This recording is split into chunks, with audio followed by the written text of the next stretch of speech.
I got that lemon lime like Sprite got lemon lime. Down at Camp Town, get a hair done all the time. Yo, on some real shit, yo. I don't think that somebody lyrically did a better showcase of lyrical skills than Biggie in '95. To this day.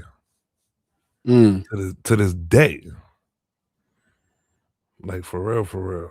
Shit that he was doing was crazy. My garage is CeeLo 4, 5s, and 6s. If it ain't broke, don't fix it. We don't. What's crazy is we don't call CeeLo. We call it 4, 5, 6. I call it 4. Y'all do play it out there though. Yeah, I shoot 3 dice all the time. That's the only way I would gamble. Yeah. I never learned how to play craps. I don't know how to play craps. You never learned how to shoot dice? I mean, I can play I know how to do it in the casino. I don't know how to do it in the streets though. It's probably the same thing, but I think it's kind of I never try to learn it though. I'm more 3 dice. That's it. I'm CeeLo. Yeah, I shoot 3 dice because people can't cheat you in a dice game. Like 2 dice, like a lot of the stuff that's going on in hip hop that people been hearing about to me is people using teased dice, and everybody kind of getting caught up and realizing they got hit with teased dice. I think loaded dice, right? Yeah. We call them tees. Yeah. Teased dice. So see, my thing with that is like this though.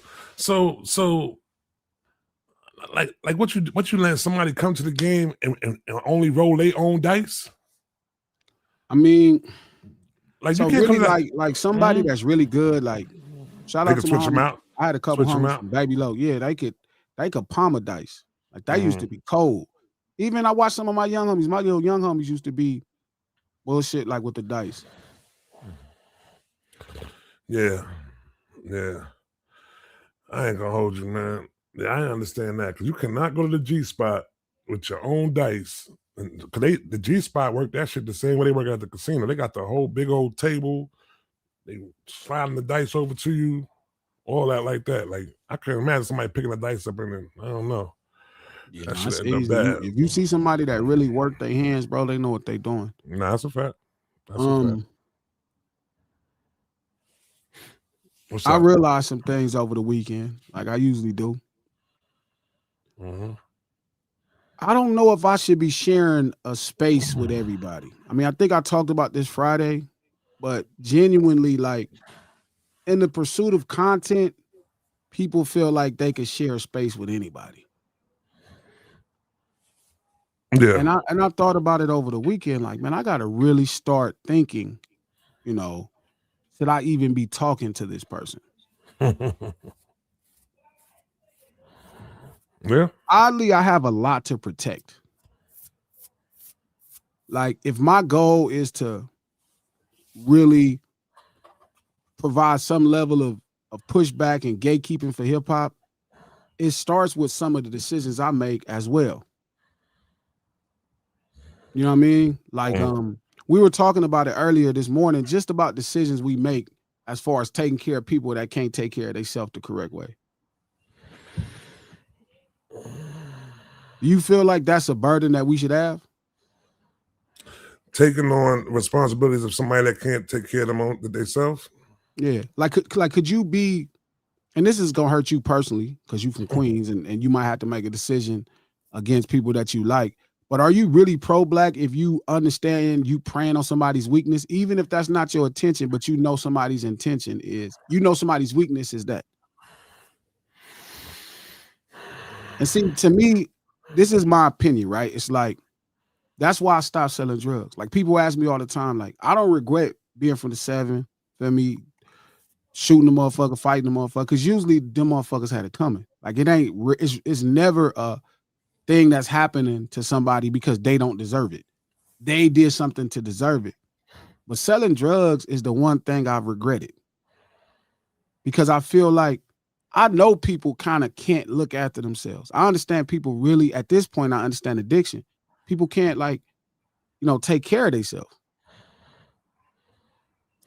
Yeah, I mean, yeah, addiction is a disease, man. It's a strong disease, you know what I'm saying, that that it could overcome somebody to the point where they can't control it. You know what I'm saying? So, but at the same time, like we was having a discussion earlier, I think a lot of people that's dealers would deal with it within their mind of saying, if I ain't gonna give it to them, I'm gonna get it from somewhere. That used to be my mentality too. I was like, bro, somebody gonna buy it from somebody, but they shouldn't be buying it from me. Yeah. You know what I mean? Like, and I think I've talked about this to you before on a podcast where we kind of went deep, and I was like, bro, like some of my favorite homeboys, like dudes I've been knowing since we were little kids. You feel me? Like I sold their parents drugs. Shout out to their parents, you know, they clean now, but I kind of regret that. I'm like, damn, how do I say I love somebody if I sell their parents some drugs? And I guess when you're younger, you know, your understanding of care and love is, you know, is linear, because these are the same people I would have, you know, murdered and died over. Right to this day, you know, even back then I would have murdered and died over some of these people, but then I would sell their drugs. You know what I mean? I'll sell drugs to their parents. Do you feel like that the user has choice? Not when you truly understand addiction. I used to think that at that time. I really used to think like my job is to sell the greatest product I can, the highest quality, you know, just make sure what I was delivering was pure of what they wanted. You know what I mean? Like I remember certain homies would cut their water, they PCP would break fluid. Like that was like this cheap, you know, cut, right? Some of my homies would cut it with formaldehyde, right? Like that's embalming fluid. For years, you heard PCP was embalming fluid. And that's what I always thought it was. People cut water with embalming fluid.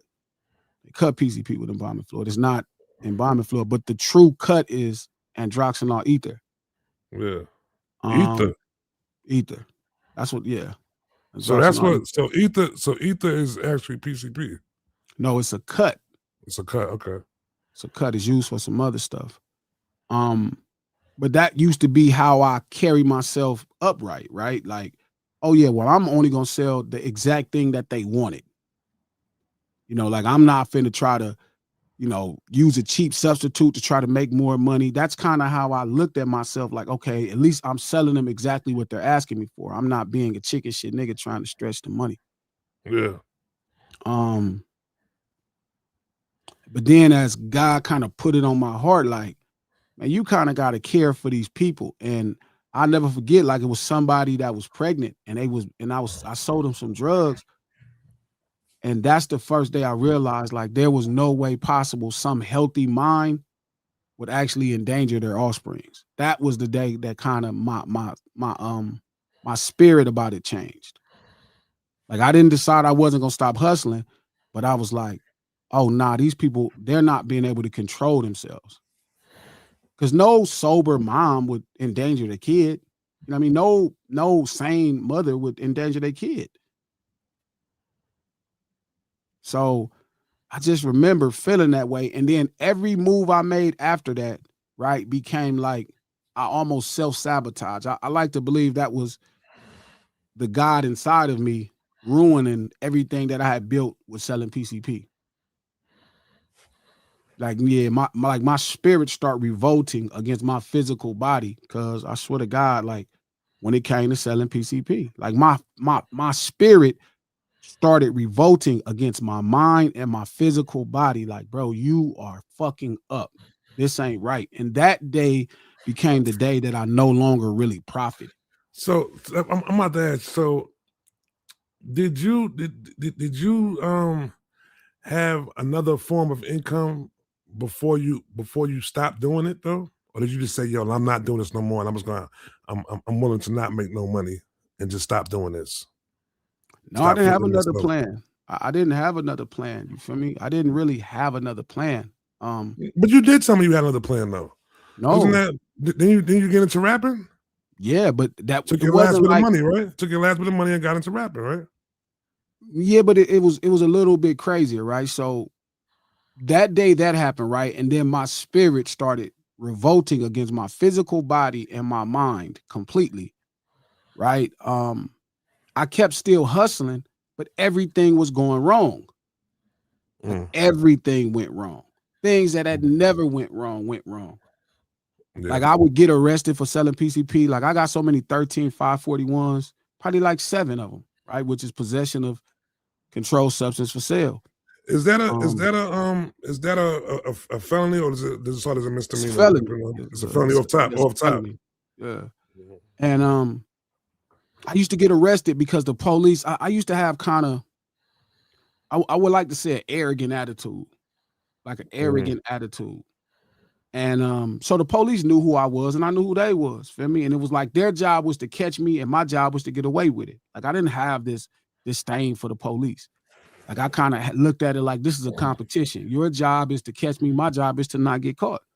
Yeah. And they would arrest me sometimes. They would find Sherm in manholes and in abandoned houses and just take me to jail for it. So I had to go do 3-4 days, whatever.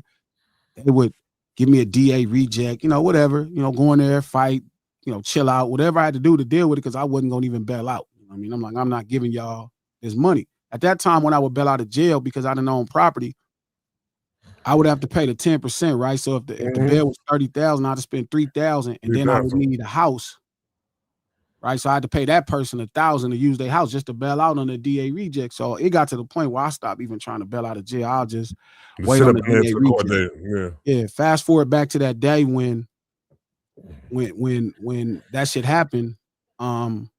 Everything kept going wrong, and I caught one of them weak ass cases where it was a police, it was a sheriff. His name was Modica. And Modica really hated me. You know what I mean? Again, he knew I was smart. He was like, bro, you don't even got to do this. And part of it was racial. He didn't like that. I had a low rider. I had a bunch of shit. I had an attitude about myself. You know what I mean? I was, it was what it was. And he took me to jail for a case. And I ran into a judge that I had saw before. And the judge just realized, like, oh, you some bullshit. And I didn't bail out of jail, and the judge raised my bail. And it was like some crazy shit. It was like some shit that shouldn't even happen. And it just kept getting worse and worse. And eventually I prayed to God, like, man, and I not even pray serious, because going to jail wasn't scary, but they was trying to give me 366 days. So if you're in California, in a day, so you get the felony. So you had to go to prison. Yeah, you go get your numbers. Go get your numbers. Yeah. You got to go to prison. And it might only been 4 months, but it would have came with a tail or parole. I just remember that. And I remember sitting in with a public defender, you know what I'm saying? And really, I wasn't even scared to go to jail. It was just like, damn, like this is finna be a commitment now once I catch this felony, because there ain't no more jobs. It ain't nothing. Like I'm finna really go full-time selling Sherm. I guess like I already figured out how to cook. Like I was already on the path of this whole thing. So I know what you did. I know what you did. I said a bullshit prayer. If you get me out of this one this time right now, Lord, I swear. And it was a bullshit prayer, bro. That's the crazy part. I didn't even mean it. If you give me like, to be honest, bro, I wouldn't even scared to go to prison. Like at that point, I had fought so much in the county, and like, I had built my reputation up. I wasn't even scared to go to prison, bro. I didn't even have a fear of going to prison. I swear to God. Like, I just was like, damn, man, I'm finna have a parole number, da-da-da. I'm like, man, God, you get me out of this, I'll never hustle again. I'll never hustle again. I swear to God, I don't want to see one stick at all, Lord. Please, I didn't even do all that, bro, because I didn't really have that fear. So it was like a nothing prayer. You just ain't want to go back. You just ain't want to go. Niggas just get tired of that shit, though, man. Well, it wasn't that. I didn't mean it. You know how you just say something because you like, at that moment, you like, oh, man, damn, I'm finna have a parole number. That's how I thought about it, because it wasn't that much time in jail. You go to the county, you probably go to reception. It's a turnaround. You be back home on parole, but the parole part was like, damn, now I got to check in with these people. I'm gonna be hustling while I'm on parole. Like, this is crazy. Like, now it just made hustling harder. So I said a prayer, a chicken shit prayer. I didn't even bow my head or nothing. I swear, Lord, please, man, let me one last time. It wasn't even that deep. It was like, man, God, you get me out. It was more like, man, God, you get me out of this. I'll never sell Sherm again. I didn't even mean it. But you did it, though. That's no. A lot of people done said the same prayer and went right back on that shit. You know what I'm saying? Nigga, leave that bitch that same day and right back on the block. But at least you stuck to it And you know what I'm saying? Here's the funny part. I think when people say it, they don't like. When I said it, I didn't even really mean it. Like, it was more like a natural reaction, like the prison part, right? And I'm like, damn, the parole. It was the parole part that was fucking with me. And somehow the public defender come talk to me. Mind you, I got about $27,000 left from all that Sherman money I had made. I probably had up to $100-some-thousand, but all this crazy shit happened. So I took some losses, so I'm down to 27,000. So I don't even want to spend this money to get a real attorney or nothing. So I say the bullshit prayer. The public defender take me in a little back area with the court. He said, look, man, I'm going to try to get your case dismissed based off of these simple He said, it's probably not going to work, but I think I can get it down to where you be out in 4 months, which was fine because I'd already fought cases for 6 months. That wasn't nothing. And I said, okay, for sure. And before I walked out, he jumped out his seat and walked back into the courtroom outside the little back area. Then I walked from out, when you first walk in at, and I said, I was like, man, God, you get me out of this. I'll never hustle again. Just talking. And the man go up there. So Modique and them is sitting in the court. Now, mind you, the sheriffs is coming to my case. This how much they hate a nigga. And I go sit up. They call my name. I come to the front. And the public defender said, man, I think this case should be dismissed on the grounds of blah, blah, blah, blah, blah, blah, blah, blah, blah. I don't know what the fuck they talking about at the time. 721. The court, the judge looked over the paperwork, like, you know what, you're right. He said, Mr. Penniman, consider this a blessing. Case dismissed. Boom. Now, I don't even know what the fuck happened. This house, I'm not even abreast to the law cuz or knowing nothing. But I'm like, oh my God. So I smiled at Modique. I looked over myself. I stood up. Them niggas was looking. I'm like, yeah, bitch ass nigga, I'm back. So I'm walking out that motherfucker. I'm like, oh, it's on. Nigga, I'm finna go get a 5-gallon. You know what I mean? I'm finna get a 5-pack from one of these older niggas. I'm finna take this shit out of town. I'm finna get up. I'm finna never look back. It's on. And I walked out into the courtyard. It didn't even happen when I'm walking through the court. So when I'm leaving the court, this is back when men used to go to jail at the county at the jail on Imperial and Alameda.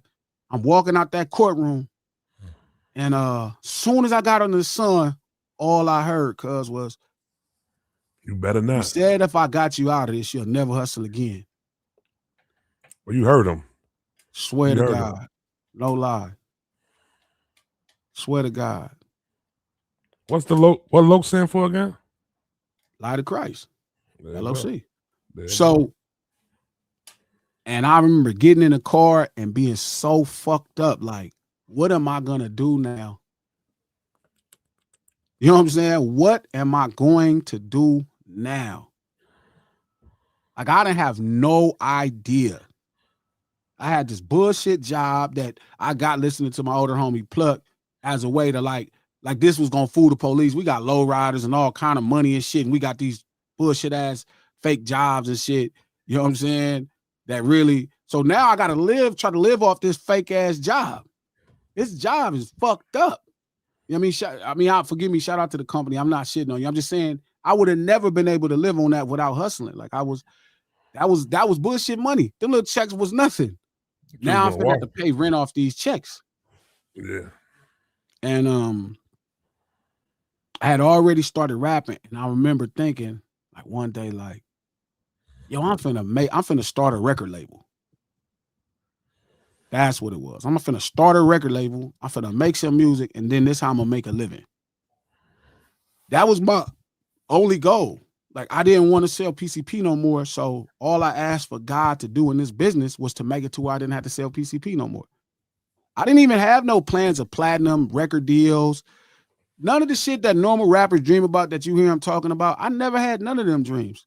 So that's why when people talk to me on Twitter, they be like, oh, gee, or somebody can say, Phil, I'm like, I done made millions of dollars doing this, like millions of dollars. Swear to God, like, feel me? Like, they pay me so much money, bro. Like, and I was thinking to myself, like, damn, I didn't even have no goals in this business. I ain't have no goals in this business. None. Even when I finally got with Game and I was with Black Wall Street, right? I didn't have no goals. It was like, all I need to do is sell this White Lightning CD. I'm going to make this money. Then people start trying to sign me. Like I remember people trying to sign me and just me not really even caring. Like the first time I really cared is when Jay-Z flew me to New York. And he sat down, he's like, hey, bro, you one of the dopest niggas I ever heard from the West Coast. Wow. And I remember just, I was so fucking fucked up. Like I couldn't even talk. Like he was asking me to rap and she was like, man, kick something. And I was so fucked up that he told me that I couldn't even rap. My homie D, bro, D had to rap my raps. No, get the fuck out of here. Straight up, bro. On 7th You Street. froze up? You froze up? You froze up? Way past. I was froze up way before that. Because this was somebody that I remember getting their first CD the first day it came out, right? Nothing told me. Shout out to Kev at VIP in Compton. He recommended I buy that CD. I bought, Reasonable Doubt. And I had a natural connection because I'm hustling in high school at the time. So it just fit perfectly at the time. Yeah. And so when he's telling me that fast forward, he's like, man, and it's like, he could just tell, bro, that I was so fucked up that I'm sitting here with him. And shout out to Hove, because he carried himself like a pro. He didn't act funny. He knew he allowed me to be a fan. He could tell that I was from the same cut, but he allowed me to be, nervous and okay with the fact that like this was bigger than I ever dreamed of. You know what I'm saying? So I remember just getting in this business, not having no dreams, no aspirations, no goals in the business. No goals, no nothing. I didn't have one dream or nothing.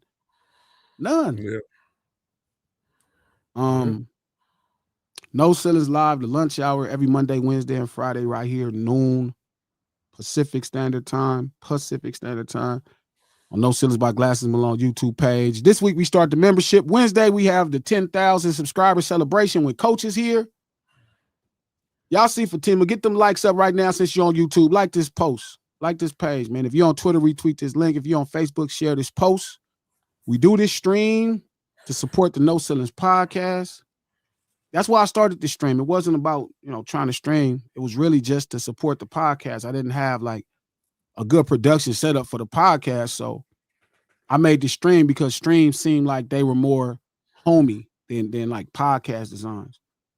But shout out to Charlemagne because he is the one that believed in me and set it up for me to do this. Head over to Apple Music, Apple Podcasts, iHeart Podcasts, anywhere you get your podcast from. Tomorrow, we're dropping a dope episode with the young homies from Viral Way in Long Beach. I made sure I got in front of them because I had something to say about something they said in regards to me speaking up for the sisters and shit. It was something I didn't like, and my natural energy is always to make sure I confront a nigga about my opinion on them. And it is a lot of pressure on them, bro, because I do have a higher standard for niggas that grow up how we grow up. Feel me? So it's a really great conversation. It's a 3-hour podcast. It's a 3-hour podcast. So yeah, I was cooking. Audio drops tomorrow. Check it out. And I got a video for all the members. We're going to start the members. We're going to start the members only behind here. So we'll leak an hour on YouTube, which that's not going to be standard, but we'll leak an hour of this one on YouTube, but the other 2 hours will be behind the membership wall. A bunch of dope content for everybody that is going to become a member. So hopefully y'all become a member. I'm going to do a really great job of making sure, whatever, membership fee y'all pay, y'all get way more than your money's worth. Like, it's just how I am, which is why I started the stream to support the homie Charlemagne, making sure I made money with this podcast shit. And I just wanted to make sure I did my best in making sure people knew I had it. So again, head over to Apple Podcasts, iHeart Podcasts, subscribe to the feed. That's No Ceilings Podcast. Executive produced by Charlemagne the God, the Black Effect Podcast Network, and iHeart. Feel me? I think we're gonna make the membership sheet. Is $4.99 cool? Is that cool? You got to do it by. I don't know how it go on there. I know that sometimes they do it like they do it by tiers. So $4.99 is a good base level to start at. Yeah, I'm gonna just have one tier because I'm not. I don't want to be a classes or nothing. I just want one tier. So I'm thinking $4.99. But the thing is, the goal is to have content for y'all every day, exclusive. So there's the exclusive podcast that'll drop right there. That's the visual of the podcast. It will only be for y'all. And then I have stuff that's going to start going up on this page that will be available 30 days ahead of time. So my goal is to have something everyday content for you. That's the plan, just to build it out. But get ready for that Wednesday when we launch the 10,000 subscriber. Thank y'all to all y'all that subscribe. You know what I mean? The 10,000 subscriber stuff. We had that party Wednesday when Coach is back. And we'll get this thing cracking. So yeah, the point is I didn't have no goals in rap, bro. My only goal was to not have to sell Sherm no more. And I accomplished that. So I had to kind of design new goals. Took me a long time. I had been in the business. I had already had a hit record.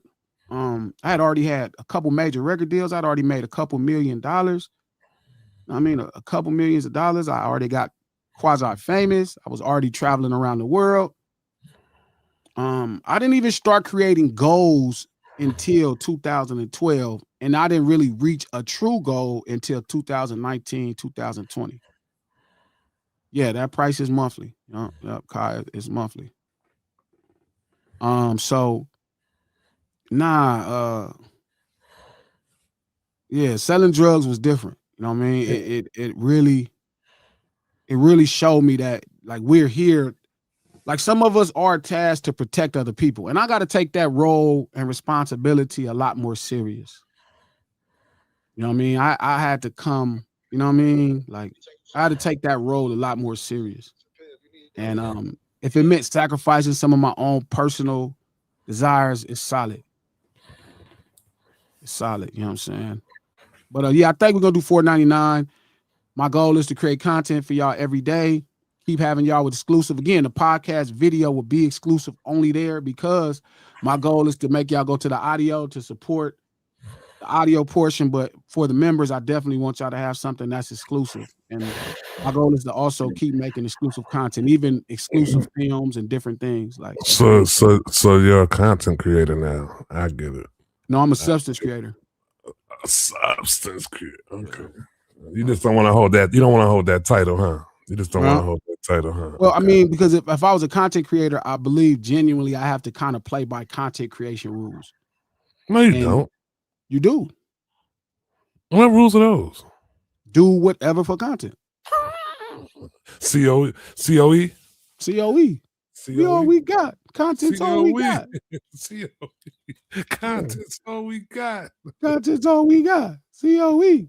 Nah, I'm not a content creator. You feel me? I really focus on thinking about the things I'll be getting into. I don't really want to talk about a lot Bob the Builder. You Bob the Builder. That's who you is right there. Bob the Builder. Man, I'm just serious. I'm a substance creator. I'm thinking. I'm trying to help other people to think, and you know what I mean. And we think, you know. But I don't have no negative critique over somebody that create content. But this ain't not that. All. Not that ain't this. This ain't that. And that ain't this. And that ain't this. Bitch, I'm strapped. What they say? That ain't this. And this ain't that. And Crip, I'm strapped. You know what I mean? So, boom. Nah, I'm not. I just can't get into it. Like I got to care about some level of depth. You know. Again, I'm with all the sacrifices. So whatever happened is what it is. All right, so the J. Cole record came out last week. I didn't talk about it because I wanted to digest it a little bit more. I needed to watch it a few more times, and I came out with a few things. I think it's meant for his real hardcore fans, not people who respect his ability. Like, right? I'm a respecter of his ability. I think he's one of the most talented MCs to ever grace hip-hop, but I am not a fanatic of his, and I'm not really into his stuff. I think he's that talented. All right. So when you say one of the talented artists to grace hip hop, how long is that list? I mean, J. Cole is probably top 30 all time. So it's 30. So when you are thinking of the most talented people to grace hip hop all time, it's 30 people on that list? I'm saying the most talented people to grace hip hop of all time is probably a list of 100 people. 100 people, okay. Maybe 100. Well, that might be too many people. Maybe 50. Okay. Because hip hop been around 50 years. The recorded music portion of it, 45 roughly. So let's say 50 people. Okay. Let's say 45 people. Okay. Keep getting shorter and shorter. So at 100 now, you're at the 50, 45. Well, because we don't have enough time. We don't have enough time. Like NBA is still only a top 75 list. NBA been around since the 30s and the 40s. They got a top 75 list. So I feel like hip hop, we should probably be right around 40 to 45. J. Cole would make that list. All right. Well, how you feel about the song? I mean, listen, J. Cole is Tim Duncan. His Mr. game is Fundamental. fundamentally Mr. sound. Fundamental. Right? What's his bank shot? Fundamentally What's his sound. bank shot? What's his bank shot? His bank shot is just rapping. I mean, it's smooth. You know what I mean? He just smooth. It's fundamentally sound. J. Cole is fundamentally sound. J. Cole ain't got no post-up game. He ain't No, got he don't got a little post up. He defense. got a little post up. J. Cole could do. Look, J. Cole as a creative, you know what is his post up game? He don't even be using it often, but it's like when he make them hit records. That's like his little post up. That's his little post up. He get a little closer, hit you with a bucket, smooth. You know what I mean? And it's like people that are fans of J. Cole are fans of Tim Duncan. It's a level of success, but Tim ain't Kobe. Tim is that. Tim is Kobe. No. Tim is Tim. He's a successful top tier guy. Kobe is endeared to the public.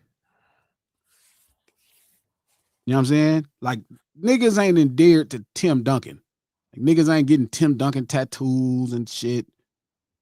You know what I mean? But he nice. He nice. That nigga Tim is clean, big buckets. He got some championships. Nigga clean, man. They got 2 MVPs. That nigga nice.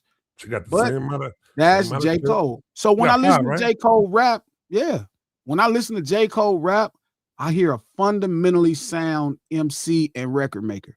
Very fundamentally clean, and I could respect it. You know what I'm saying? But when I hear the music, I just be like, it's like watching a Tim Duncan game. You don't really lose your mind when Tim Duncan is playing. You know what I mean? You don't really be like. But then you check them by scores. the end of the game, you look at the stat line, you be like, a nigga put together a solid game. He put together. That's Tim Duncan. I be like, Cole put together a solid game. That was a solid game. You know what I mean? Solid game. And that's to me when I listened to that song, right? I heard that song and I was like, that's a solid record. I see what he did. I like the little rewind thing. I like the little video, coming from the rooms. And it's cool. There you go. The little rewind thing. For sure. It's definitely a little rewind thing. I hear that. A little rewind thing. Listen, right? Right? So by the end of it, I was like, that was a solid game. That was all right. But I was thinking to myself, is it time? Like, do we really okay? So J. Cole is not just fans. J. Cole still has the interest of the world.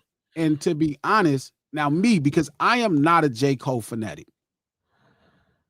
I would probably need him to give a very honest take about what has happened over these last 24 months. For me, not you as a J. Cole fan, but for me, that's not a J. Cole fan to be interested and actually probably go listen to the album, I would need to hear, hey, what's the last 24 months like? Where are you at with this? Because you are such an integral part, I need to kind of hear where you're at with it. And the more authentic it is going to determine how far I get into the album or if I want to listen to the album. But if it's like you think you can proceed on with your career and I would be vested in it, or me as not a J. Cole fan, right? As a respecter of your ability, if I was to vest interest in it, you know what I mean? I would probably need you to catch me up to date. Let me ask you a question, right? You're a boxing fan, right? Mm-hmm. So like, all right, so I'm gonna assume that your favorite boxer has lost a fight before, right? Tyson Fury lost a fight before, right? Do you have to hear him talk about him losing that fight, or you just have to see him win his next fight? Well, so Tyson Fury went back and tried it again with Usyk, and he lost. Lost again. I got what I needed. Mm-hmm. You know what I mean? I understand we was not going to beat this guy right now.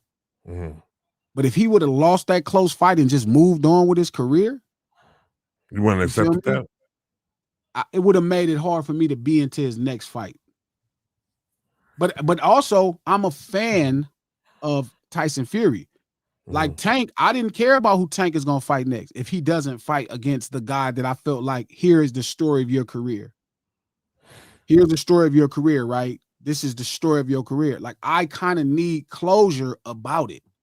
How do you feel? How do you feel? How Errol Spence is handling it?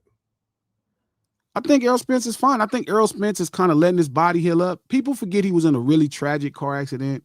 He did lose a fight traumatically. That's fine, but it's nothing wrong with letting your body heal, kind of getting away from the sport, fall in love with it again. It's nothing wrong with that. I think that's fine. But that loss was different. It was a very one-sided loss. In this situation, because hip hop is like this evolving storyline that's kind of happening, right? Like, we're always vested in the rotating story. Yeah.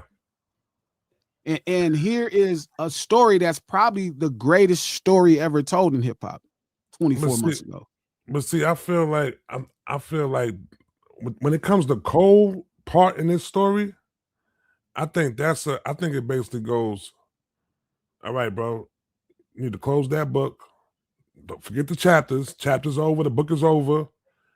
Go on to another book. Well, give me the epilogue. Because that's where marketing is allowing us to be at. People not a fan. Because if you're a J. Cole fan, all you guys should ask for him is fantastic art that's representative of J. Cole. For not a J. Cole fan like me who respects his ability, I'm only on the marketing timeline of what's happening. You should not want it. You should be like, you should probably want to stay far away from it if he's not going to address it honestly. For me, right, as somebody not a fan, here is the marketing timeline. Here was where we left off with J. Cole. You know how, like, when they start on the TV on last week's episode, that's where we at.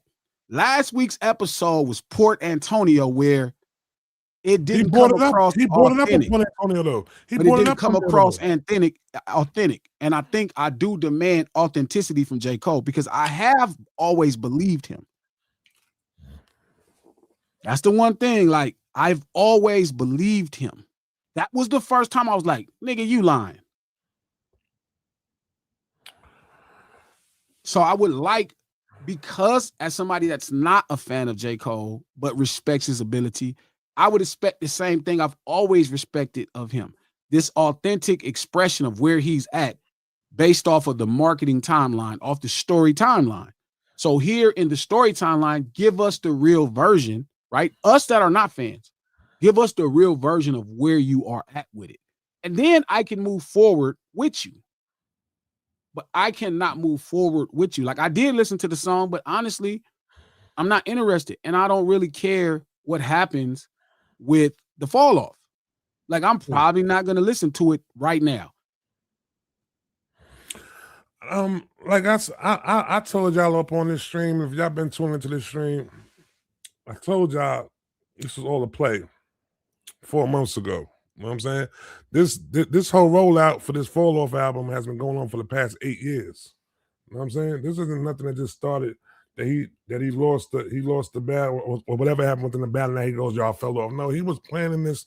It kind of hints to like I don't want to drop the G word, but you know what I'm saying, the genius shit though, but it's a hell of a rollout. You know what I'm saying? And if this is actually his last album that he's putting out, you know what I'm saying, the groundwork that he did, the rollout that he's doing for it though.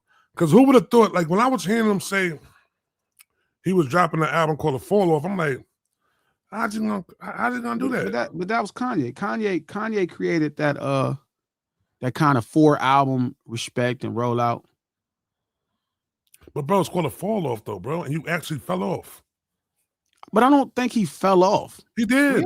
I guess. I mean, I don't know how the fuck could J. Cole fall off. This motherfucker last record was platinum. I don't know if he fell off. No, it's not fall off within that. He fell for the culture though, bro.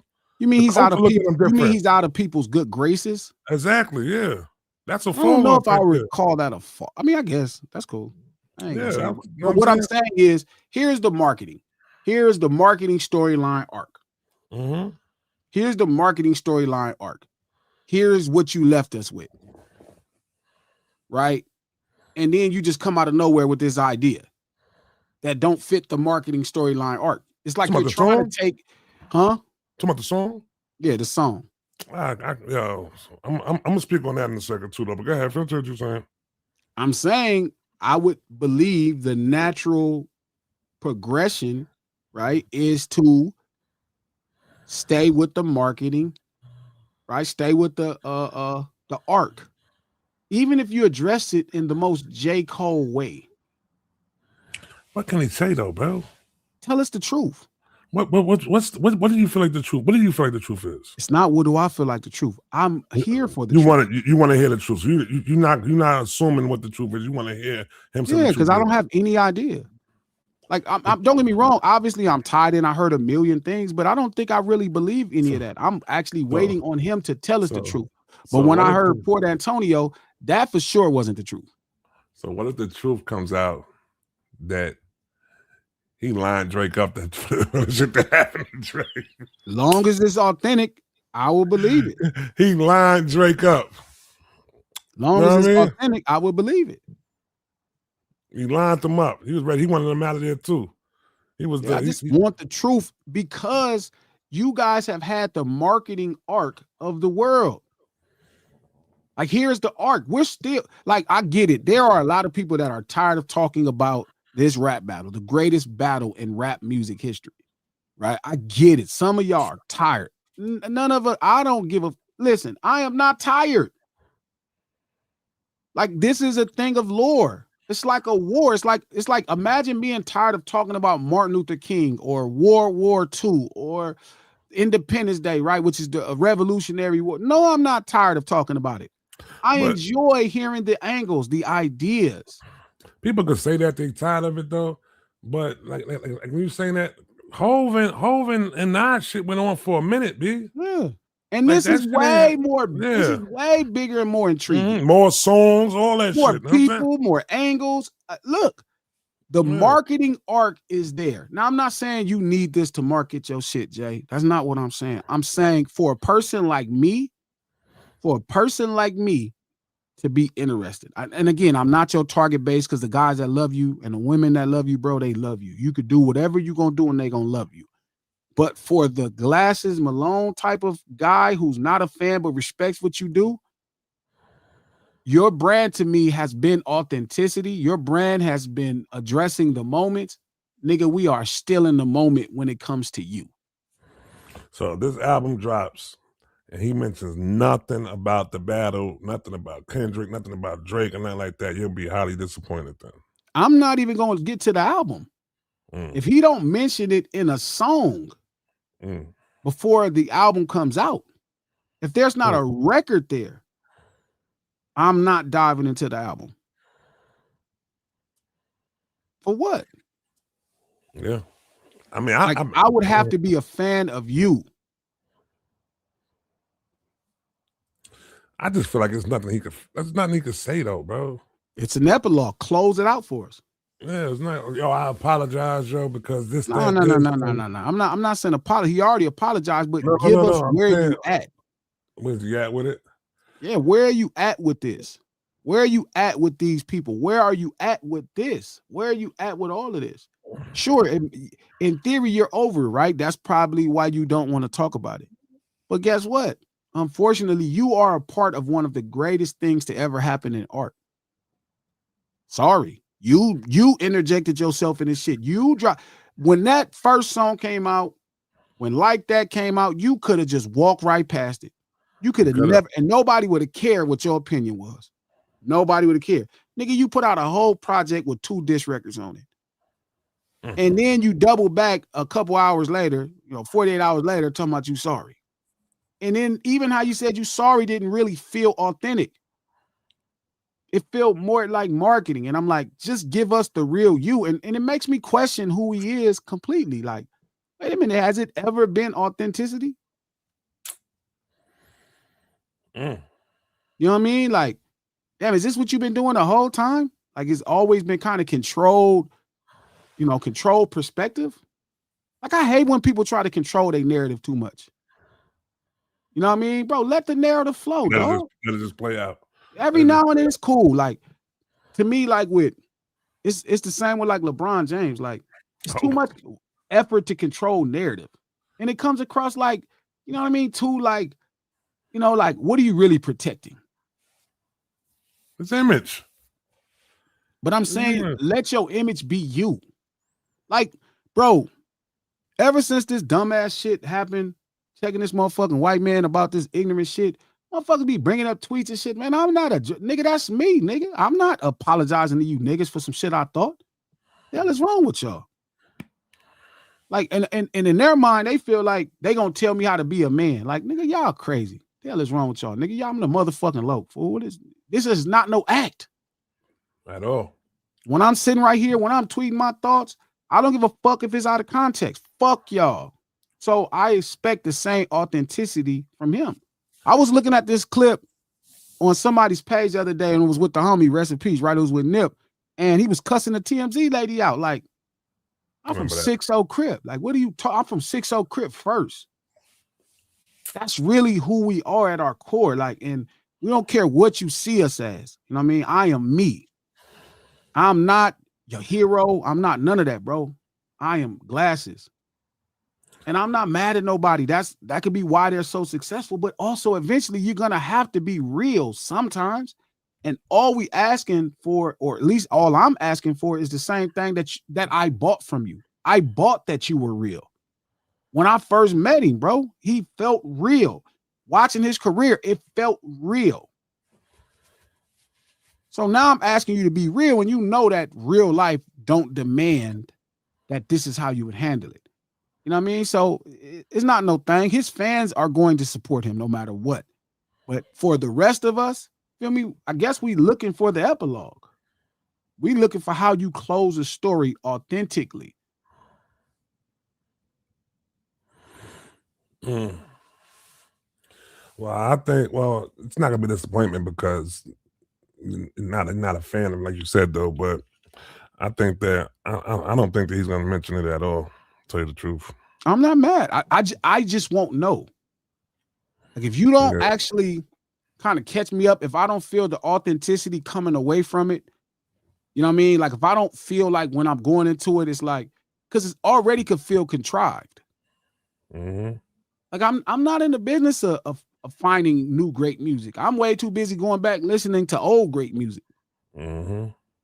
It's all kind of music that I never heard in my life. Like I was listening to James Brown's third album. This is some shit to listen to. That's brand new to me. I never heard James Brown's third album. I was like, this motherfucker jamming. Is it worth me going to listen to it? It's like that?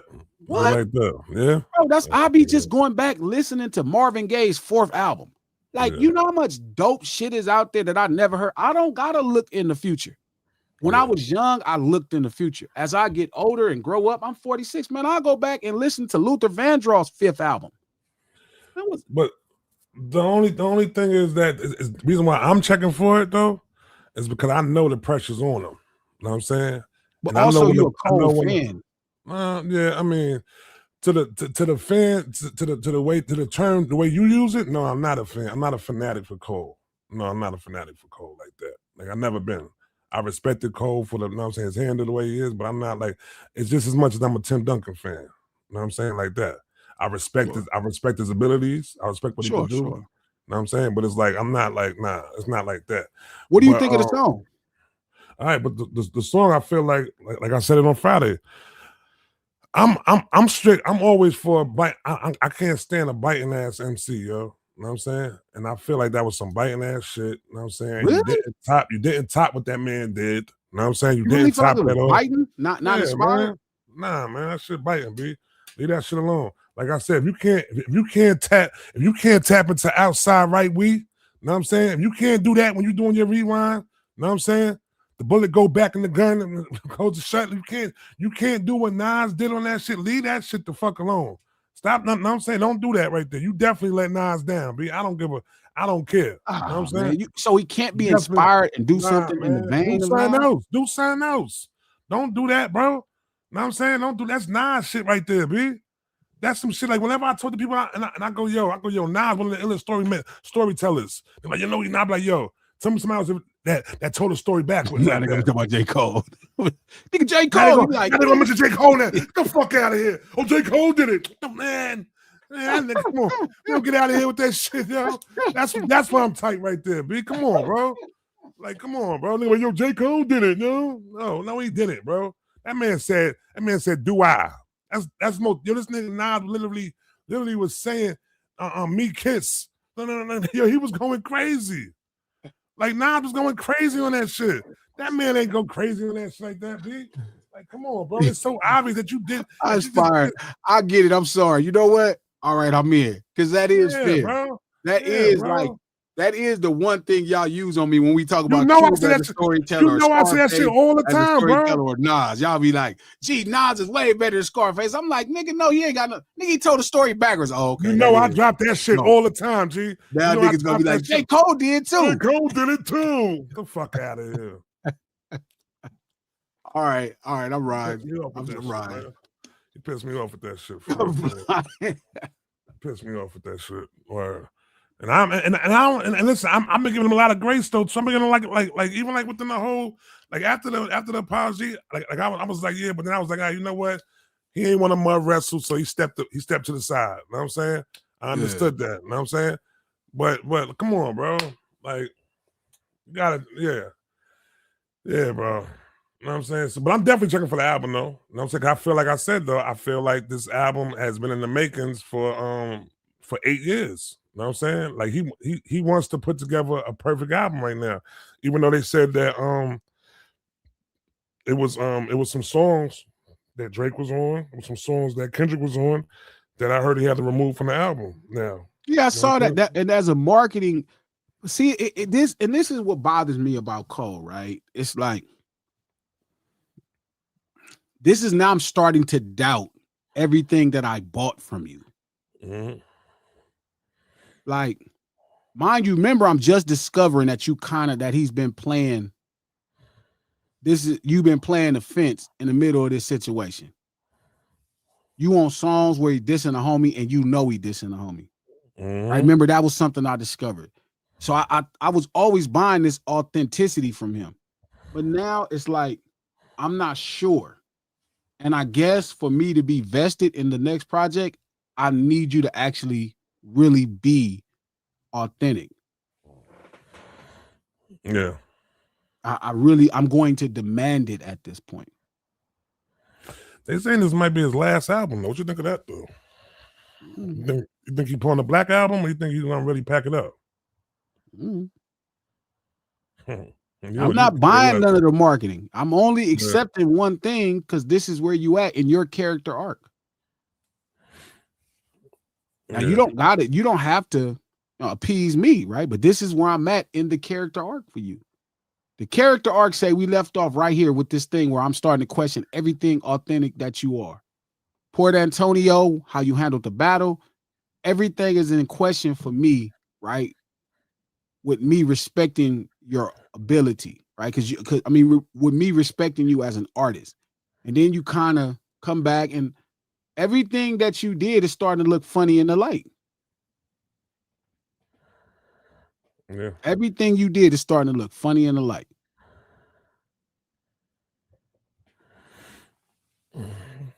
Everything you did is starting to look funny in the light. So I ever told you the story about I think I told him on here when I first met Cole. He used to go to St. John's. Mm-hmm. So I had got a CD from my man. I got a CD from my man. I was going to school with him, and they gave me the CD. They gave me the was it Friday Night Lights? It was one of them CDs they gave me, right?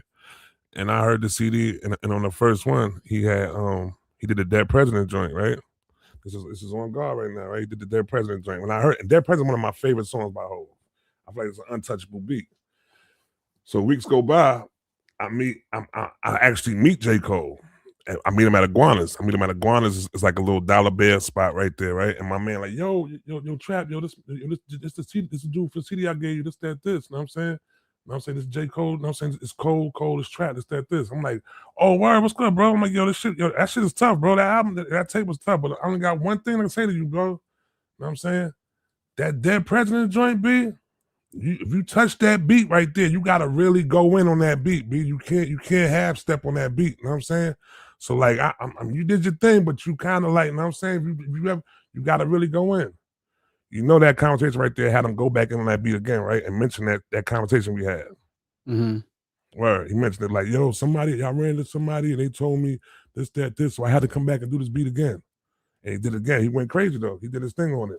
So to say that, I'm just saying to that right there is just like, I really feel like as if he knows the challenge that he's facing right now with them bouncing back from this whole situation he went through and all that, like the whole situation he went through, people looking at him within hip hop alone, you know what I'm saying, the culture within hip hop alone, you know what I'm saying? Like people was kind of shunning him out of hip hop for a minute, B.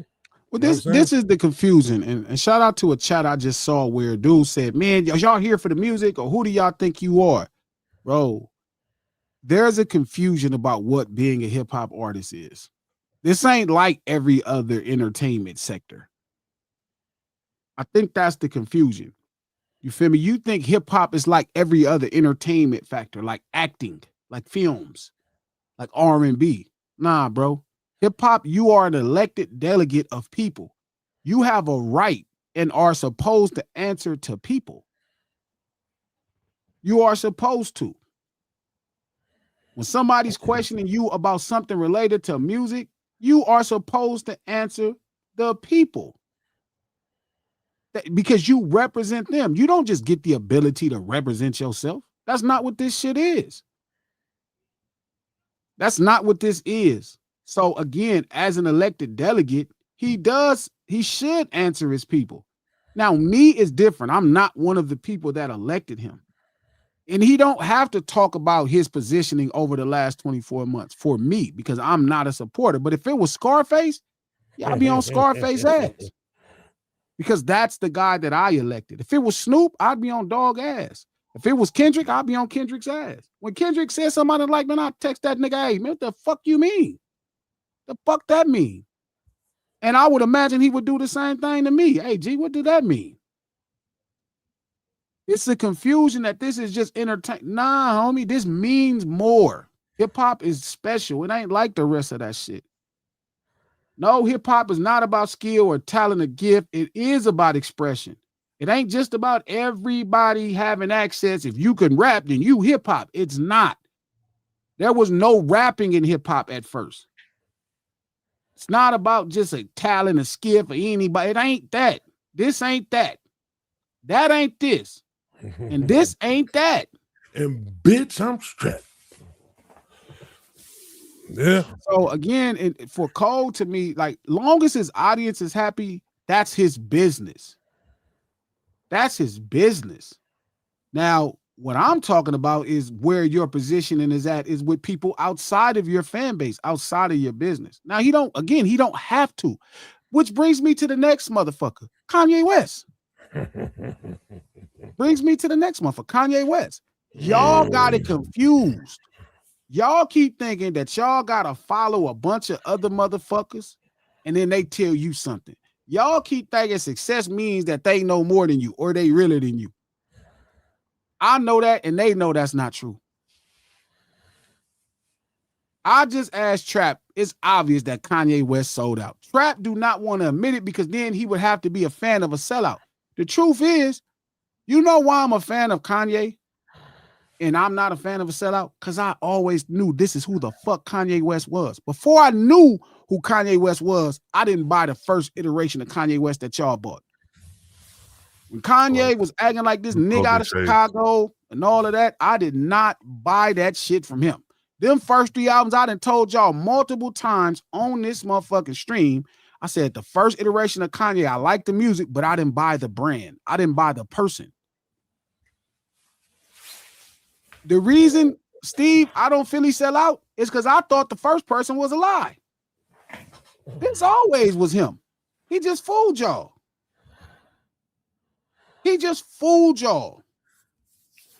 Only thing Kanye selling out of stadiums, B. You know what I mean? That's it. And What you talking clothes. about? And his soul. Clothes. And his soul. Clothes. Nah, he ain't selling his soul. Man, the man said Trump is a father figure to him. Man, I'm trying to get Larry Hoover out of jail, man. What would you do to get your homie out of jail? How far would you go?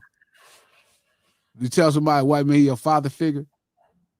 I mean, he is your daddy. Nah, I don't got exactly right. You wouldn't even disrespect Pops like that. Rest in peace to Pops. I don't care if you had to get your man out of jail. You wouldn't disrespect Pops like that. Nope. Pops be rolling over. He probably come hunt your stupid ass right today. Pops man, he was your father figure, nigga. I ain't been gone that long. Well, I never been. Pops be like, oh, your ass, Trey, you lost your mind. What the hell is wrong with you? No. So the reason why, and I'm telling you this, so you could be on your position. If you believed in the initial Kanye, he sold y'all out. Me, I didn't believe in it. I liked the music. I was like, this is some good music, but that person don't feel authentic. By the time he got to 808 and Heartbreak, even though I didn't like 808, it felt real. By the time he got to Dark Twisted Fantasy, it felt weird. It felt real. That's why Ye is my favorite Kanye album, because that felt real. I was dealing with somebody for real telling me who they were. And then I can get into the brand. But the first 3 albums, I didn't really fuck with Ye like that. Not him. The music, yes, he made great records. Like, man, this shit is amazing.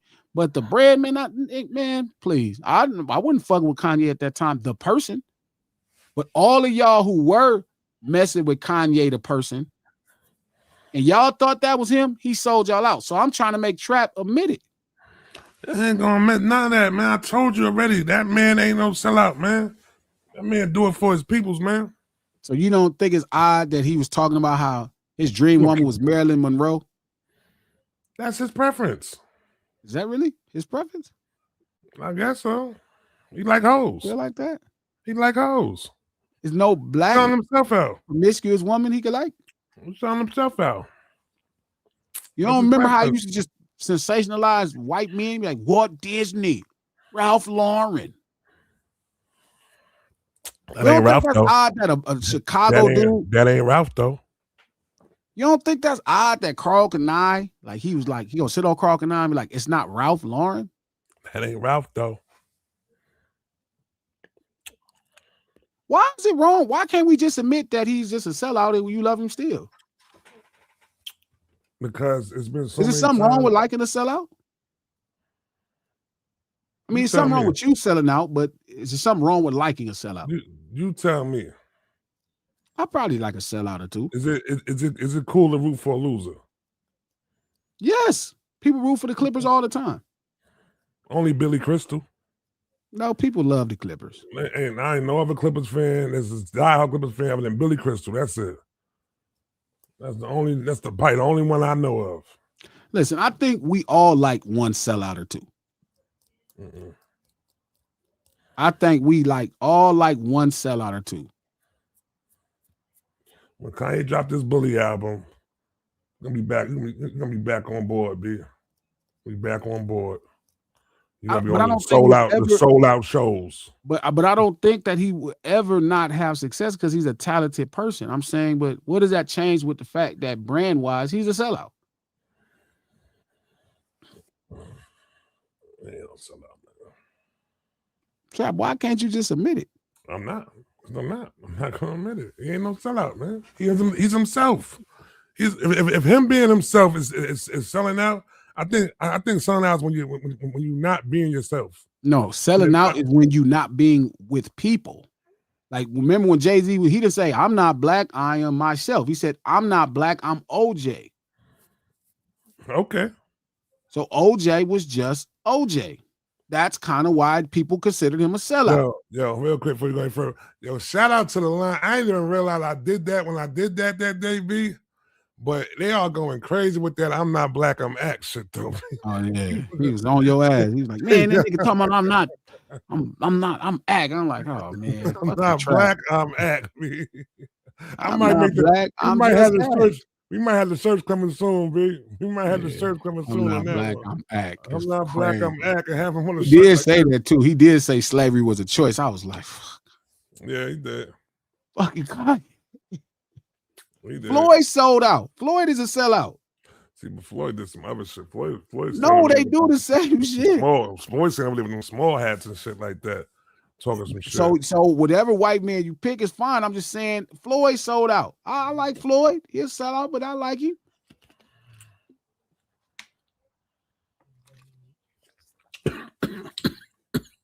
Floyd, like whatever it takes to make sure I support Israel. That's what I'm going to do.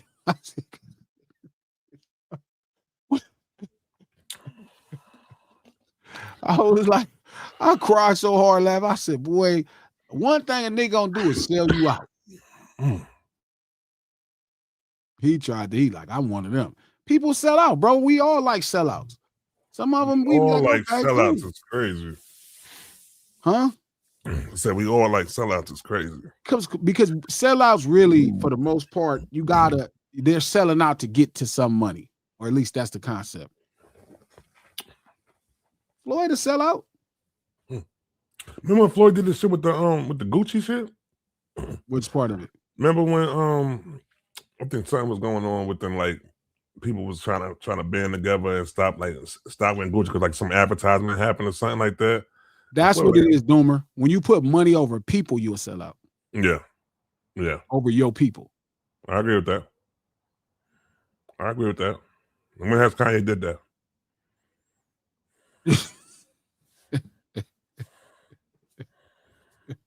When has he did it?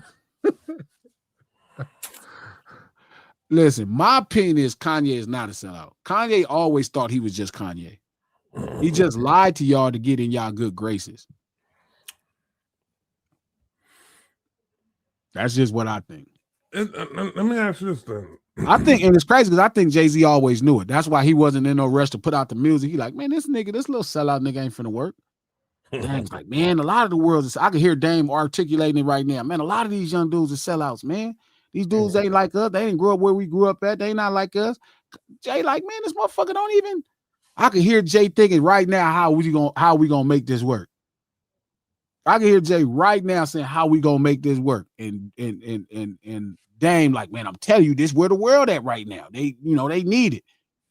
And that's why Kanye music, he was like, okay, I'm gonna just be more of a extra out Chicago nigga, just enough. You know what I mean? And then people heard it. And remember, people used to really feel like Kanye was pro-black. Mm-hmm. Niggas really felt like Kanye was pro-black. They thought it was pro-black for squares. They was like, Kanye was black. And then he said the president don't care about black people. George Bush doesn't care about black people. He apologized. And then he was like, he was like, what was the other thing he did? He went on stage and was like, Beyonce had the best album. Beyonce had the best video, not Taylor Swift. And people really thought he was pro-black. Niggas was like, nigga. Yeah, and I'm like, this nigga ain't like that, man. Like, I knew he was some bullshit when he tried to act like he wasn't black enough because he wasn't street. That's when I knew it. I was like, oh, this nigga is full of shit.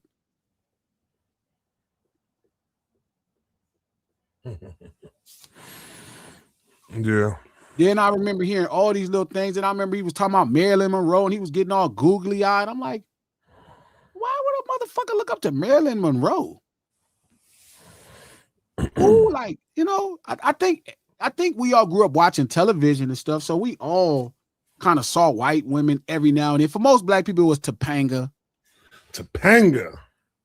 Like, remember that black people used to love Topanga? That was like the last generation. That was their thing, Topanga. You couldn't tell black boys nothing about Topanga, but that wasn't their favorite. That was just the white person that they liked, the white girl. Like, you always liked a white girl. For me, the white lady that's in what's her name? Amanda. What's her name? Siegfried. On what show? She was in the movie Red Riding Hood. I don't know what that is. I don't know what that is. It was Red Riding Hood. She was in Jennifer's Body. She was the best friend of Jennifer's Body. I don't know what that is. Yeah, everybody, all black kids growing up in the ghetto, we all like that one white lady. But usually we all like the same white lady, right? Topanga was the white lady. Who else was the white lady in my time that people really used to fawn over? Oh, Kelly from Saved by the Bell. Mm-hmm. I know a lot. Certain homies used to really What like about Kelly Bundy? What about Kelly Bundy? Yep, Kelly Bundy. She was people like that, but she was never number one on nobody's list. Man, listen. He was talking about this old white lady like she was number one on his list. It's his preference, man.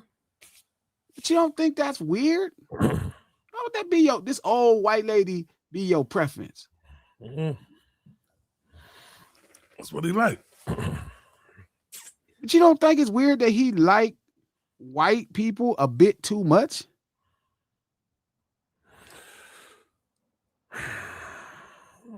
Man, I remember that whole interview when he was talking about when he was praising Ralph Lauren, when he was praising Walt Disney. I think at that point what he's saying though is to like he's talking about people who actually made it to like that peak level of success. You know what I'm saying? As being a creator. You know what I'm saying? But you don't think part of that is rooted in the fact that they're white? Like, do you feel like Ralph Lauren is better than Kanye? I mean, it's better than Carl Kanye? You don't understand that one guy's white, one guy's black. That's part of the same systemic racism and advantages that white people benefit from. But that's what he was also saying too, was to the fact that he wasn't available to get the access that a Ralph Lauren is able to get because he's black like that. That's what he was also bringing up. No, too, I remember those arguments, but then again, it was still a font. Like even then, right? Kanye is born 2 years before me. Right? Kanye is born 2 years before me, right? Marilyn Monroe passed away in 1962. Why are you fawning over a white woman that had been dead 15 years before you were living? Like, what the fuck was you watching? Well, you was like, you saw Marilyn Monroe and you took her all the way into 1990 or 2000, in the 2000s.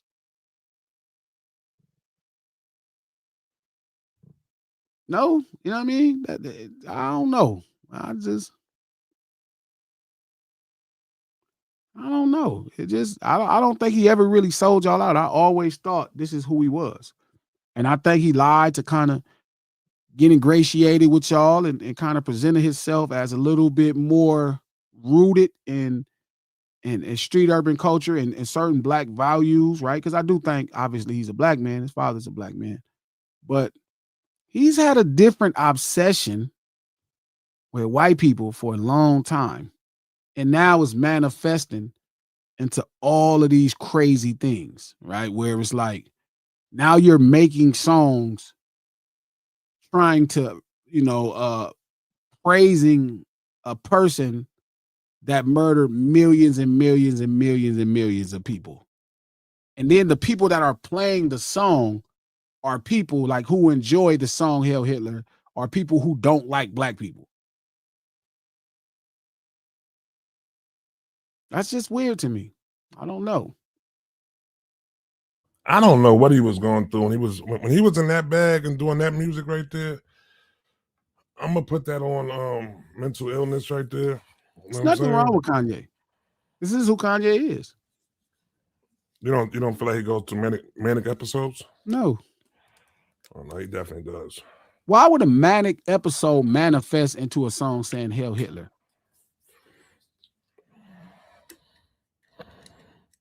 I mean, shit. You ever been around somebody with some manic episodes though? Sure, and they never was that talented.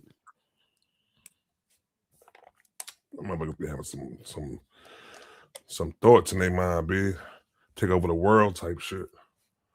Like, so that's a manic episode. So like, what? You talking about what he was going through? Yeah. You don't think it's obvious that he's into white people? A little too much? I mean, I don't think he really is.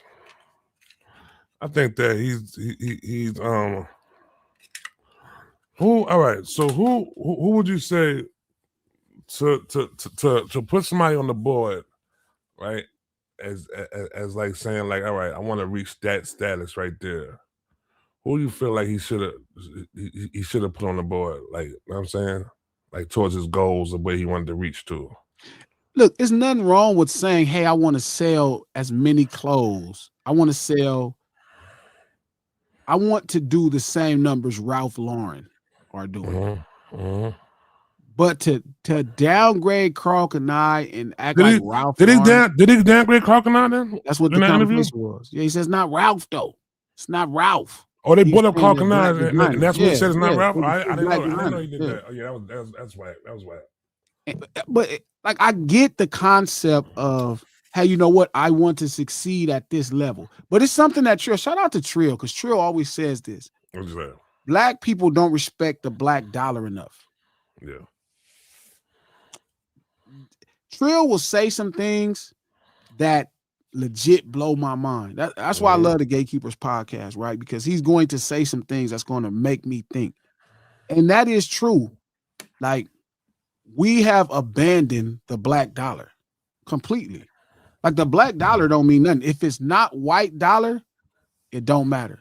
We have abandoned the black dollar. And the crazy thing is for us to abandon the black dollar, but then outside the black community, that's all they want is the black dollar, though. You know what I'm saying? Like, that's the crazy shit about it, though. That's all they want. All they want we have really abandoned the black dollar. If it's like if we ain't getting white money, we like shit. It ain't popping. Meanwhile, all they want is the black dollar. That's all they want. I don't know, bro. It's starting to get annoying. I'll tell you that much. Let me get to these super chats. Shout out to Breezy. Thank you for the $1. I hope you enjoyed the sticker.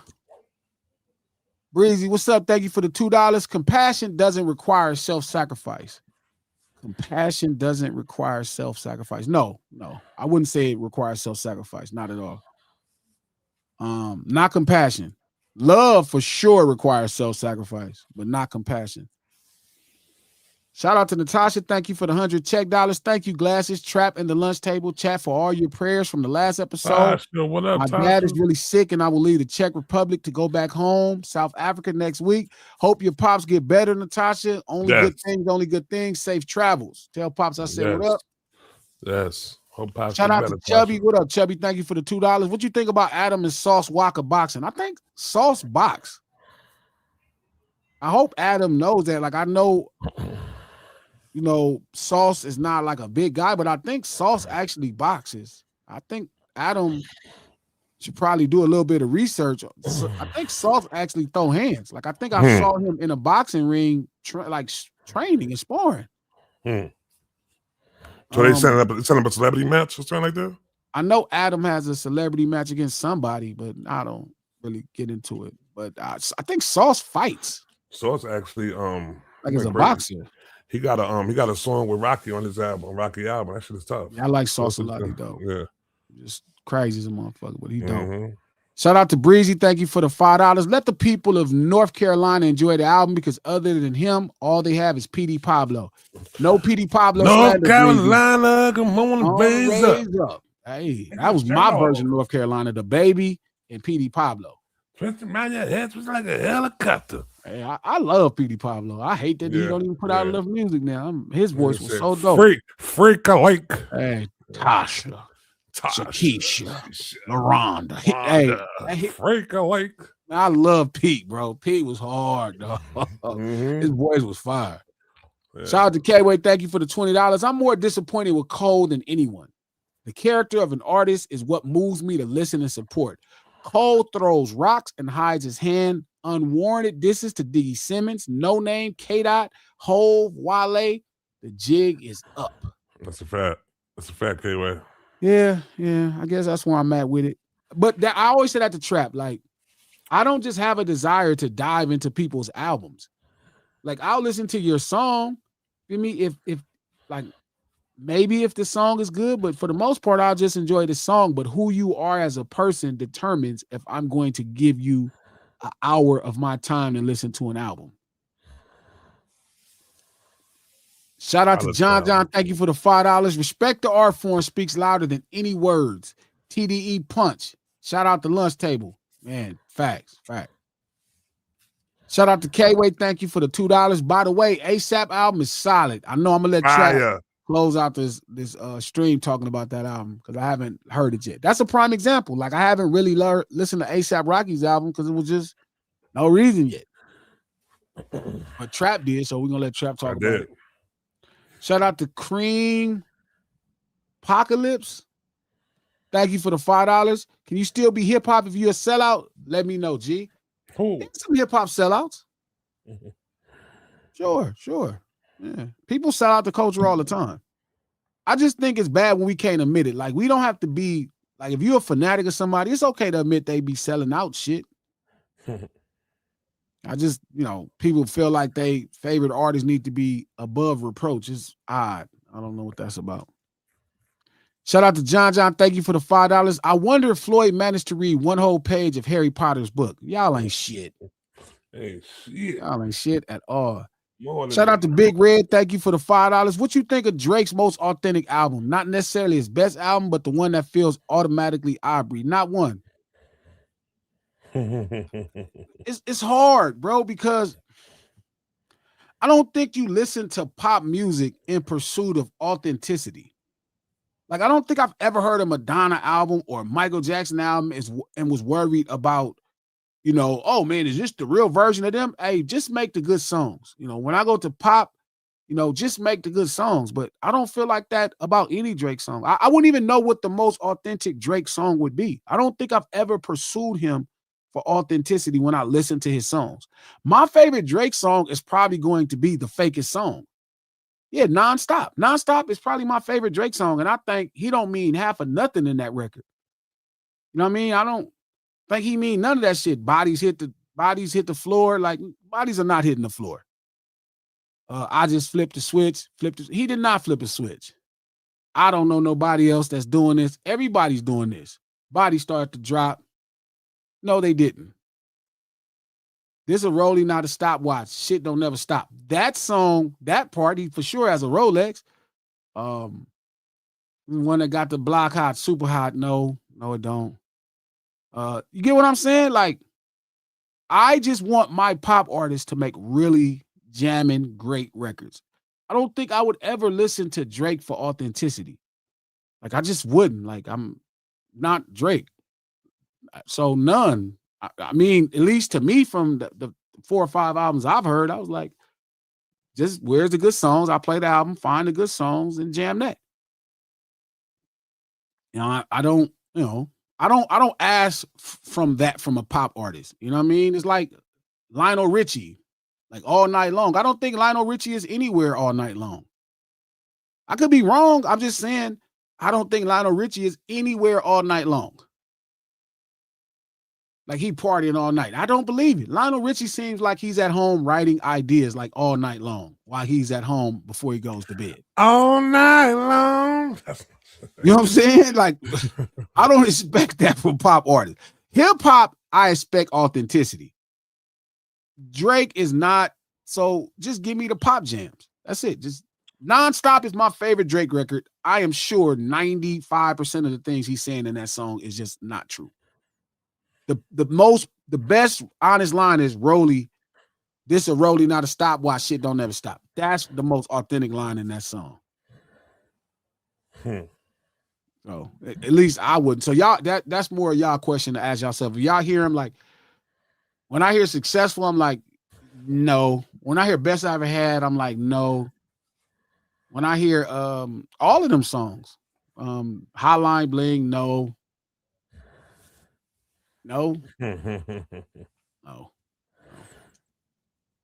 Shout out to Breezy. Thank you for the $2. Ye has trauma fixation. I want to look that up. That's dope. Shout out to K-Way. Thank you for the $10. Gushing over white women on Martin Luther King Jr. Day is wild as fuck, chat.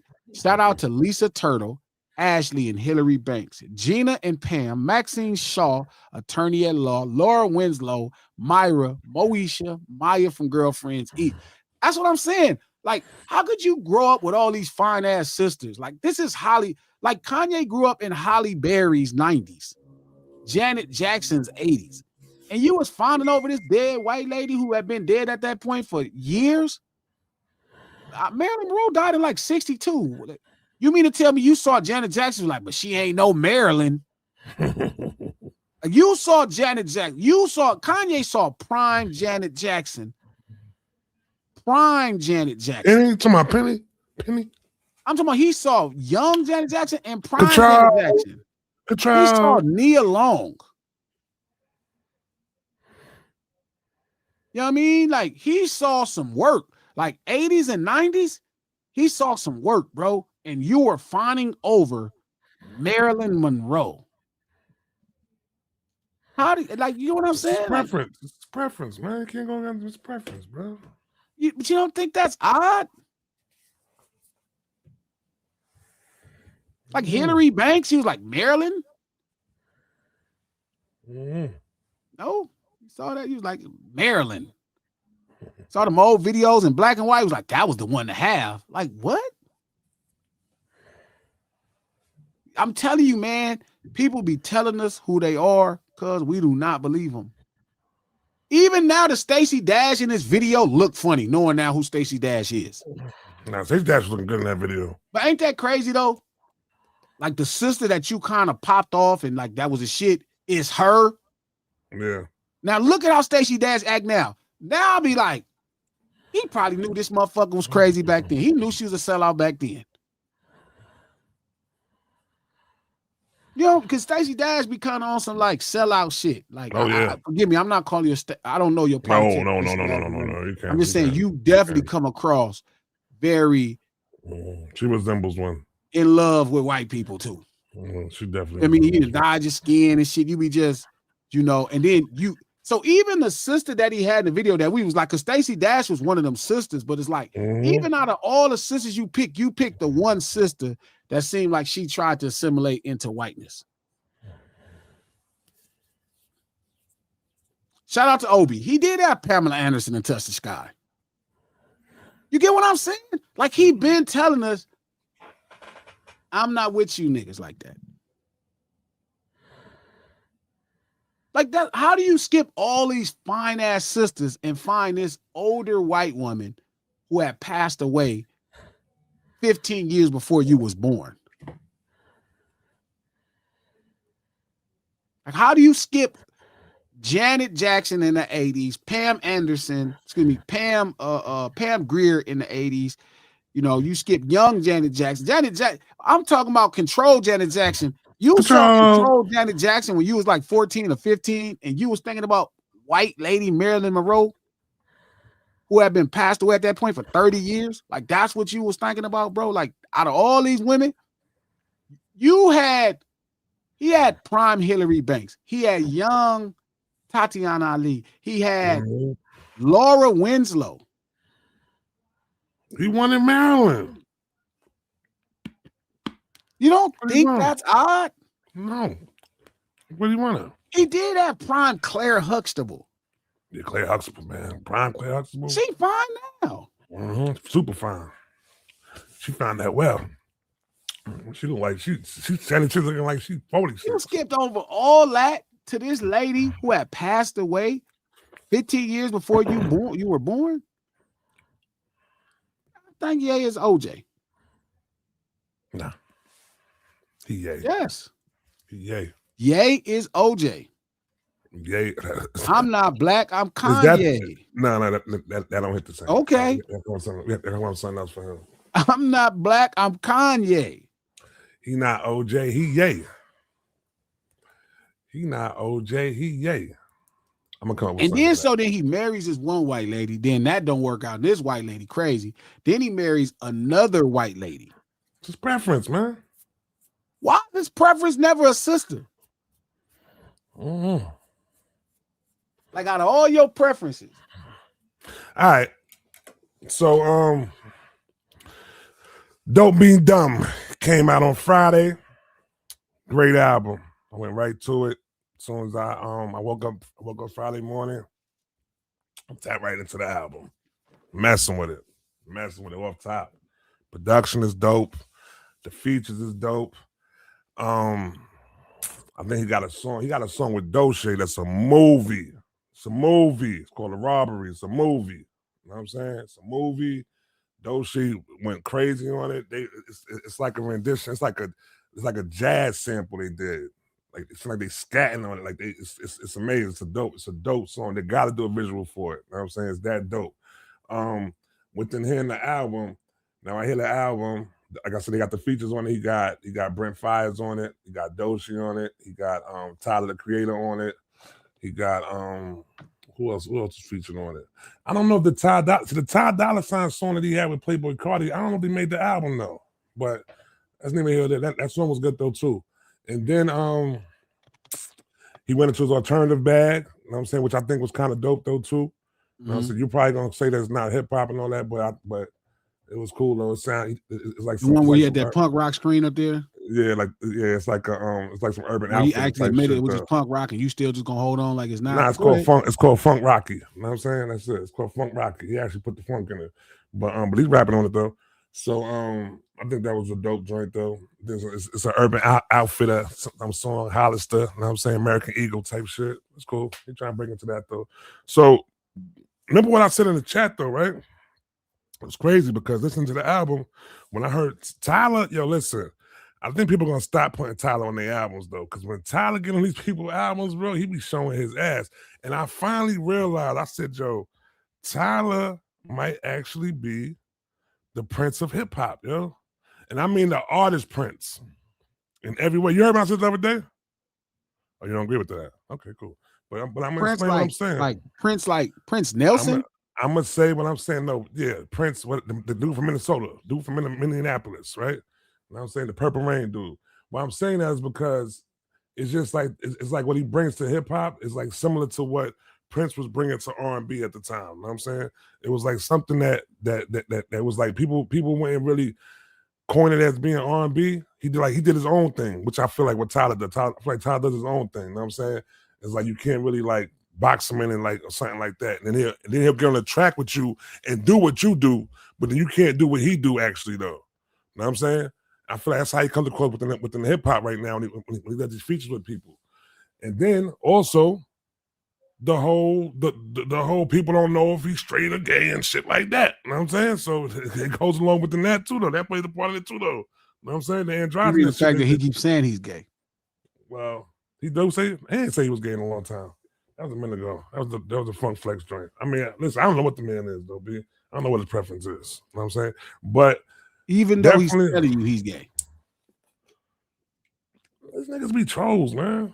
Niggas be trolls, man. I don't know, but I don't know. I'm ready to kill less. I'm ready. But I know when he's getting featured on these albums though, he bodied the Clips album. He just bodied the Rocky album. He whoever album he was on. I think he was bodied the Clips album. Oh, he went crazy on the Clips album. He went crazy. That was a body to you? Yes, his verse was crazy on the Clips album. You what? Listen, you better make sure you keep him up for your album, because you don't want him to put you know what I'm saying? Even though you don't mess with him. I see the way you feel about it. Is if that's a body now, I guess it changed. Nah. Listen, your chat. What do y'all think about his verse on that Clips album? Lunch table, please don't call. No, my bad, Joe. I apologize for that. Lunch table, Trappers. What do y'all think? Just the lunch table. Trappers. What y'all think about? We got the Trappers, we got the coaches, we got the Locs. You know what I'm saying? No, just the lunch table. All right, what do y'all think? What do y'all think about what he did on the Clips album? But before we get to that, you know what I'm saying, I'm gonna say it again, like this. I said it in the group chat that I like when people put out albums early in the year. I feel like Rocky set the bar high, you know what I'm saying, towards what we're gonna be looking upon, you know what I'm saying, what the album of the year is. Like, now I'm not saying he got the album of the year yet. I'm just saying like he got the bar set up there right now. Cole gotta come with some shit right now. You know what I'm saying? Cole gotta come with some shit because Rocky I think I liked his verse on the Clips album, but I think he didn't body it. I think you just getting out of control. He bodied it. Thought he did a good job. But it wasn't a body. It wasn't like when I heard Ludacris on the Made You Look remix. It's not that kind of verse. Yeah, he did. It's a good verse, not a body. Okay. All right. Because I think Tyler is a more than capable rapper.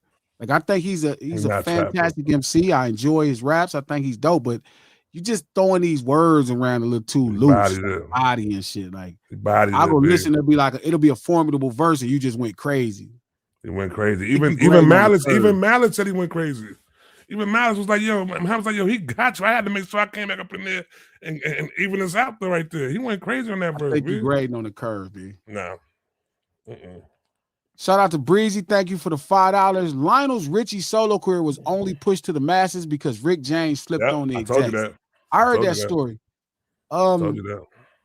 Lionel Richie's solo career, I like his music with the Commodores better, but yeah, I'm here. I gotta put the camera down. Nothing wrong with that. Ooh. Shout out to Mika. Thank you for the $20. Tides. I could go on for days about Cole's fence sitting, and apologies, but I will spare y'all. I think you got it. Reminder, need specifics on our lunch hour party. It's Wednesday. I have some really great ideas. I'm going to do some dope Kendrick trivia for the Ken folks. For all the homies that support the homies, I'm going to do some trivia on Kendrick Lamar for those 5 lunch tickets. That's what I'm going to do. Y'all say y'all really fuck with my homie. I'm going to go deep and find some dope shit. And then the lunch tickets, because we're going to start giving away lunch tickets weekly, or maybe once every episode, to make sure we give back and spend money on y'all for lunch while y'all eating at work. So it'll be trivia on Kendrick Lamar Wednesday. Shout out to all the Ken folks pop up. You say you know a lot about the homie. Well, I'm gonna really push your knowledge. Yeah, that's gonna be dope. Shout out to K-Way. Thank you for the $2. Ye is hip hop's Dennis Rodman. Do not disrespect. Well, you know what? I'm not mad at that. I like that. Dennis Rodman is the man, and he's very Kanye-ish. Very Kanye-ish. I like that. Man, you all right, K-Way? I think about that. Black October. Thank you for the $2. Gee, I was crazy for Dorothy Dandridge. She died at 65. What year was you born? Dandridge. Like, why are you finding these older deceased white women? That's gonna say Betty White. Wrong with y'all? Don't say Betty White now, though, bro. Betty White. Betty was cold. She's funny. The young Betty White was cold. She was good looking, but I wouldn't put her on my list. Young Betty White was okay. Shout out to Tina Connor. Thank you for the $5. Robbery. Doechii collab is next level greatness. Criminal. Crazy. Trap said that too. It's crazy. It's crazy. Shout out to K-Way. Thank you for the $5. Speaking of Lionel Richie, was his song with the Commodores High on Sunshine about smack, PCP, or heroin? I need to go listen to that song again. Good point. Our sponsors, mealsbymanny.com. Manny is also sponsoring the actual the brunch. Again, the date is solid, the location is solid. So I will announce it at the top, maybe next week, as part of the 10,000 subscriber party episode. I'll announce the location. So if you do want to fly in, you'll have time to book tickets. It's going to be on a Sunday where the Monday is off. So you better fly down, come experience in LA, come eat, let us feed you. Tickets are going to be priced really cool. It's going to be dope. If y'all tell me whichever guest y'all want, I'll try to have a guest there. You know what I mean? And to come you know what they're gonna say. You know what they're gonna say, bro. You know what they're gonna say. Maybe. Shit, you never know. But shout out to mealsbymanny.com. If you are in 2026, 27, if you don't feel like cooking this year, if you're trying to lose weight or gain weight, head over to mealsbymanny.com. MANNIE.com. Meals by Manny for the greatest meals in America right now. He puts his heart and soul into those meals. And if you're tired of losing Lowry seasoning salt, you're tired of using that combination of seasoning, head over to mealsbymanny.com. Grab you some of that Hood Fire seasoning. Get your meals right with Manny, man. MANNIE. It's going to be some fun, man. It's going to be a good year. We're going to really make sure we do a much better job of providing content. We launched a membership page on Wednesday. We launched a membership subscription on Wednesday. We'll do the launch of the location for the party, and we'll have 5 of the first lunch tickets to give away with our Kendrick trivia to celebrate. It's going down, man. It's going to be a good Wednesday. And y'all make sure y'all tune into the Gatekeepers podcast. We're dropping that part. In a couple minutes though. We're gonna be dropping in a couple minutes. Over there, go check that out. Mika Red, thank you for the $10. Ken folks will be showing up and showing out. Get ready. Yeah, because I know some things about Kendrick. So I know some things. So them lunch tickets ain't finna come easy. At all. But you know what? Shout out to his fan base that show me love. You know, of course, my brother somehow figures out a way to give back to me when I don't, ask him. I got him rapping. What's crazy is how I got him rapping. Only 1,000 people are going to be able to hear the next Kendrick Lamar song that I have. Only 1,000 people. Yeah, that's really cool. Only 1,000 people will have access to the song. It will not be on streaming. I was telling him that. I'm like, yeah, bro, I'm not going to put it on streaming, not on YouTube, not on Spotify, not on Apple. It would only be for 1,000 people. 1,000 people will have access to the song. That's it. And that's just where I'm at with music. Like, I can only charge y'all for access. Forgive me. That I got to do some business. And, but only 1,000 people. So it'll, it's a part of a greater idea, but it's going to be really, really, really, really, really, really dope. Really, really dope.